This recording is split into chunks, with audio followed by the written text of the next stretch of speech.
Je voudrais vous faire part de mes sentiments, de l'analyse que j'ai du résultat des élections municipales et communautaires qui se sont déroulées le 23 et le 30 mars dernier.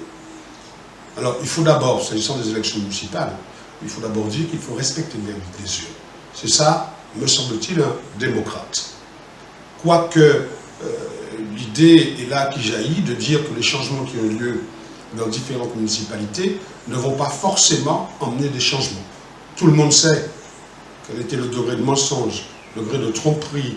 Tout le monde sait comment la démagogie a été reine à l'occasion de ces élections, sans qu'on parle véritablement des grands sujets qui intéressent la population. Mais au-delà de ça, sur les élections communautaires, c'est la première fois que les membres des comités d'agglomération sont élus au suffrage universel. Autrement dit, il y a une transformation profonde. Ce n'est plus un lieu où les conseils municipaux désignaient des représentants et qui est sujette à la volonté des maires. Il y a une transformation de ce lieu-là. C'est devenu un lieu de pouvoir politique parce qu'il y a eu élection au suffrage universel. Alors maintenant, à poser la question, est-ce que c'est un lieu de pouvoir politique ou est-ce que c'est devenu un lieu de pouvoir politicien? Il faut effectivement poser la question, et ma réponse est claire. C'est devenu un lieu de pouvoir politicien. Et je m'explique au travers de deux exemples de la Guadeloupe, la communauté d'agglomération du Sud-Basse-Terre, et plus particulièrement la communauté d'agglomération du Nord-Basse-Terre, celle que je connais le mieux. On a vu, dans la communauté d'agglomération du Sud-Basse-Terre, on a vu un adjoint du maire de Capesterre, qui est de Capesterre-Belle-Eau, qui est sur l'autre bord. On a vu son adjoint être candidat à la présidence contre le camp, le clan, le parti, le groupe qu'a choisi le maire de Capesterre-Belle-Eau. Ça pose problème. Et ça fait, me semble-t-il, quand même désordre. Sur la communauté d'agglomération du Nord-Basse-Terre, ce qui m'intéresse, moi, c'est l'intérêt communautaire. Bon, chacun sait combien je suis le père de l'intercommunalité, à savoir celui qui a induit dans le débat politique général la question de l'intercommunalité. Et qui est une noble cause. Il ne s'agit pas de mutualiser les services, comme on dit. Il s'agit de mutualiser les projets et d'avoir des projets communs adaptés au territoire intercommunal. Et chaque fraction de ce territoire intercommunal a bien entendu des atouts. Alors, si je parle de la communauté d'agglomération du Nord-Basse-Terre, je dirais Pointe-Noire de devenir la capitale du bois. Fabrication, plantation, fabrication, commercialisation. Si je dis que D doit venir en Nord-Basse-Terre la capitale du tourisme balnéaire, ça me semble aussi tout à fait logique. Les études ont déjà été faites là-dessus. On n'a pas à réinventer le monde. Ce sont des choses qui tombent sur le sens. La plage de Grand-Anse, l'hôtel Fort-Royal, les gîtes, il y a plus de 700 gîtes. Donc ça doit devenir effectivement le tourisme balnéaire, la capitale du tourisme balnéaire. Sainte-Rose doit devenir la capitale de la pêche, avec 128 pêcheurs inscrits en coopérative. Donc c'est l'extraction du poisson, la vente du poisson et la transformation du poisson également. Parce que je pense qu'il y a des atouts à Sainte-Rose pour qu'on puisse faire de la transformation du poisson. Pourquoi pas faire du poisson fumé? Pourquoi pas faire, et c'est un projet qui avait été déposé à la région à l'époque, à prendre du poisson, à le moudre pour que les personnes âgées puissent manger du poisson. Parce que chacun sait que les personnes âgées ont du mal à déglutiner. Donc ça peut être un produit de santé, un produit alimentaire qui soit de bonne facture. Donc l'intérêt communautaire, j'aurais pu continuer sur les autres communes, quels sont leurs atouts, hein, mais vous les connaissez comme moi-même, parce que vous vivez la Guadeloupe. Vous êtes Guadeloupéen, vous vivez la Guadeloupe, vous connaissez effectivement les atouts de chaque parcelle de notre territoire.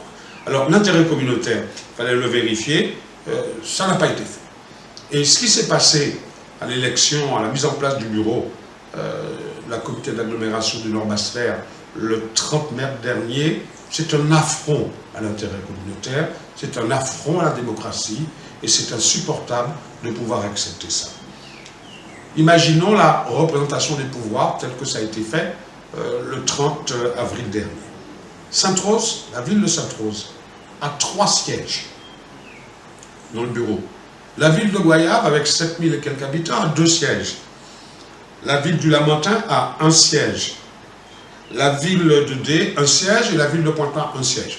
Mettons à part la question de la présidence, c'est une autre question. Mais lorsqu'on regarde la représentativité des territoires, il y a bien sûr une déficience quelque part. Il y a une surreprésentation de Sainte-Rose, 3 vice-présidents. Il y a une non-représentation de Petit-Bourg, qui est pourtant la commune la plus peuplée du Nord-Bas-Terre. C'est inacceptable. C'est inacceptable. Il y a Goyave qui a 2 sièges avec 7000 habitants. Le Lamentin n'a qu'un siège dans le bureau. Donc il y a là une inégalité. En fait, tout le travail qui a été fait n'a pas été fait dans un esprit communautaire, n'a pas été fait dans l'intérêt communautaire, mais a été fait dans un esprit politicien, dans un esprit partisan. Et si on parle de parité, le Parti socialiste français est l'un des plus pointus en matière de parité, c'est ce qu'il réclame. Alors dans les 8 membres vice-présidents, il n'y a que 3 femmes et 5 hommes. Là aussi, la parité n'est pas respectée. Et je crois que les femmes qui sont souvent bernées au titre de la parité, au nom de leur état de femme, le voient concrètement. 3 femmes sur 8. Bon, à la région, il y a une dame brillantissime qui a fait son travail comme il le fallait. On lui dit « sors-toi de là pour que je m'y mette », sans aucun remerciement. À la députation, il y a la circonscription du Sud, il y avait une dame aussi, on lui dit « sors-toi de là pour que je m'y mette ». Et là, on ne reconnaît pas le travail des femmes. Et il faut que les femmes puissent effectivement voir qui parle de parité, qui parle de femmes, mais qui le fait concrètement dans les actes quotidiens. Et nous avons l'exemple là-dessus. Et partout, c'est la même chose. Dans toutes les communautés d'agglomération, c'est la même chose. On ne parle pas pourtant, et ça c'est un sens qui me semble important à indiquer, on ne parle pas des choses vraies, des choses qui intéressent la population. On ne parle pas des compétences obligatoires des communautés d'agglomération, on ne parle pas non plus des compétences optionnelles, on ne parle pas des grands sujets qui intéressent la population au quotidien, on ne parle pas de l'eau, on ne parle pas de l'énergie électrique, on ne parle pas de l'habitat, comment on va loger tous ces gens qui ne sont pas logés. 62 000 personnes sont mal logées, 22 500 personnes sont dans le fichier des bailleurs sociaux, la SIC, SICOA, SCPHLM, la CEMAG, la SAMSAMA. Voilà, des vraies questions quotidiennes, en dehors bien sûr des questions de l'environnement qui sont importantes, parce qu'on est en train de salir notre pays, parce qu'il n'y a pas de politique là-dessus. Il n'y a donc pas d'intérêt communautaire. Autrement dit, et in fine, je veux le dire, les communautés d'agglomération qui sont des instruments de développement économique, qui sont des instruments d'égalité des chances des territoires, qui sont là pour assurer un équilibre territorial et faire jaillir les capacités des territoires à un meilleur développement, les comités d'agglomération sont devenus, hélas, un instrument politicien et avec un but évident, un but avéré. Il s'agit tout simplement de préparer les élections régionales de 2015 et au contraire ne pas satisfaire aux obligations et aux intérêts de la population guadeloupéenne dans son ensemble. Alors moi je vous dirais tout simplement, il faut prendre garde, il faut faire attention.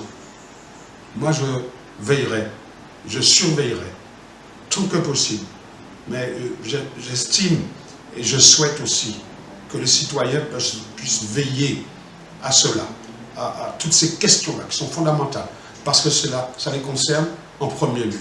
Et je voudrais rappeler, in fine, je voudrais rappeler que les réunions du conseil municipal sont publiques, les réunions du conseil général sont publiques, les réunions du conseil régional sont publiques, les réunions du conseil communautaire d'agglomération sont publiques.